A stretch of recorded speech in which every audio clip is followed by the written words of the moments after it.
Hello everyone, it is Jozu here, and in today's video I'll be showcasing my current favorite nuker in the game, and that's gonna be Candraphon. So he hits super hard and has a solid survivability, and I was lucky enough to pull him immediately after pulling Duchess, and I pulled Duchess like after almost 3.5 years after starting my game. After making my account actually, and like next pull was Candraphon. So yeah, let's go over his skills and you'll see why I pair him up with Duchess. First, let's see his A1, Punish Her Breeze. Attacks one enemy, places an extra hit if the target is under any buff. So I use him on a go second team, and usually that means that enemies already have some maybe buffs on them and stuff like that, so he is most likely gonna hit one more time with this attack, and this attack actually hits super hard. His A2, Butcher's Glee, attacks all enemies, grants an extra turn, and resets the cooldown of On the Hunt skill if this attack kills an enemy, all of that on a 3-turn cooldown when booked. And that skill On the Hunt is this one. Places a perfect veil buff, 50% increase attack, 30% increase speed, 30% increase crit damage buff on this champion for 2 turns. He also has amazing passive from the shadows, and this is where his connection with Duchess comes into play. Passive effect: damage increases by 40% while attacking under a veil or perfect veil buff. Also receives 40% less damage while under a veil or perfect veil buff. Also boosts this champion's turn meter by 15% each time this champion receives damage under a veil or perfect veil buff. Does not work if this champion is the only alive ally on the team. Now he has active effect as well of this skill on a 3-turn cooldown, and that is to place perfect veil buff on himself for 1 turn each time an enemy's turn meter is filled. Cannot be removed. Great aura. For the arena at least, increase ally attack in arena battles by 33%, and I managed to get a blessing on him, Soul Reap. It's not the greatest, but it's not bad. Okay, so let's take a look at Masteries.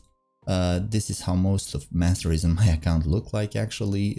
1 or 2 slots are almost always empty, because that's like additional 300 to 500 energy to farm only for 1 more. So most important thing is this. Helm Smasher has a 50% chance of ignoring 25% target's defense for skills that ignore defense. This 25% is in addition to the amount ignored by the skill.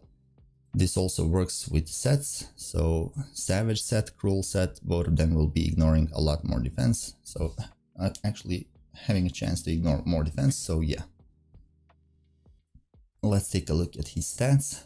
He's sitting at 37,000 HP, 5.7k attack, 195 speed, 104 crit rate, 252 crit damage. So this is what a nuker looks like on a low spending account. And when I say low spending, I've mentioned it previously, it's like I've spent for these 4 years of playing, I've spent around $200 to $300 in total on this game. So that's pretty low. Let's test out his damage first, and then I'll show you where I'm using him. Is this the team that I'll be testing him with? Yes, it is. So I'm gonna have Xavier in the lead to further increase his attack. I'm gonna have Lydia for decreased defense and weaken. I'm gonna have Duchess for increased attack on all allies and placing Veil on him. And he's gonna throw some poisons, and enemies under poisons receive 20% more damage. So let's test him out. Let's see his damage in here. This is Dragon 20 stage. So first Lydia is gonna throw. Okay, great. Now increase attack in Veil. I'm just gonna use her to attack one random enemy. So that was like around 60k damage from her. And let's take a look at how much his A2 is gonna do. 270. I have seen 270k. So yeah, he hits super hard. If he had used his A3 first to increase his crit damage even further by 30%, that would have been most likely above 300k. So yeah, that's just showcasing how hard he hits. So look at this, from one wave he did 700 plus k damage. But let me show you where I'm actually using him, and that place is Arena. Okay, I'm legit gonna use him against this team. Yeah, this is gonna be perfect. I surrounded him with 3 revivers, so these are 3 revivers. Duchess works pretty well with him. Pythian in the lead for even more resist, because Duchess and Pythian do have a lot of resistance on them. So let's go. That's how I build actually my revivers for the arena. So you build them with as much resistance as possible. Okay. See, everybody has a lot of shields on them, a lot of everything. We didn't manage to strip any of these buffs. Let me just try to... Oh, see, even with all those shields, he managed to kill someone. Is he gonna be able to kill him? No, I remembered he has UDK. Yeah, UDK is gonna take it all. So hopefully I'll be able to use my A3 before they attack, before he attacks at least. And this is like showcasing him against a super tanky team. So you have seen those shields, damage mitigations from Pythian as well. That's why I use him, because for each buff that you have on yourself, you can damage mitigate about 5% of the incoming damage. So let's see again. Okay, that was much stronger. Hopefully this is gonna kill UDK. Nope. He has ally protection. When I play against these tanky teams, I actually just put it on auto and like don't even pay attention to the game, to be honest. It's just like that.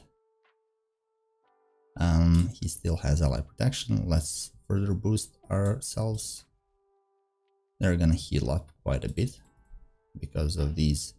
Oh, maybe this is gonna strip some of these buffs. Yes, it is. Not all, but some. Okay, he is gonna attack next. Hopefully this is gonna be much better attack. Yes, it is. And there you go. He doesn't have enough time to use his revives. Let me try this. Okay, this is just the first attack, 30k. So yeah, that's how he looks. Let me see if there's like maybe a bit less tanky team. This is kind of a speed team, so they are gonna attack before I do. Let's try them out. I'm gonna showcase him right now on the go second team, so because Arbiter is gonna make their team faster and attack first. He shines against these teams, so he actually attacked before everybody. Oops. I should take a look at all those speeds, but so far it's working, I mean, pretty solid. Okay, I just realized they have 3 revivers and a vermin, but his next AoE is gonna kill them all in the game, because this is YouTube. Okay. Yeah, there you go. Let me just try to find a bit maybe stronger go first team, and yeah, I mean, here we have immediately maybe this one. Let's go with this one. They have like Candy as well, they have Duchess. Let's see whose team is gonna be stronger. Yeah, pretty good Nuker, pretty good champion. Legit, as soon as I pulled him, like, I do have Trunda, but I use him much more, because Trunda is someone that you would use if you had like super fast Arbiter, for example, or you had like someone who can protect her like quite well. And didn't even finish that explanation, didn't even manage to finish that explanation. He already nuked all of them. So yeah, he got a reset from his A2 after killing like 2 or 3 of them, and then killed finally Duchess in the end. So there you have it. That's my showcase of Candraphon. Use him primarily in the arena, don't use him almost anywhere else. I do use him for faction wars actually, but yeah, he is amazing for what he does. So yeah, that would be about it. Thank you guys for watching, and see you next time.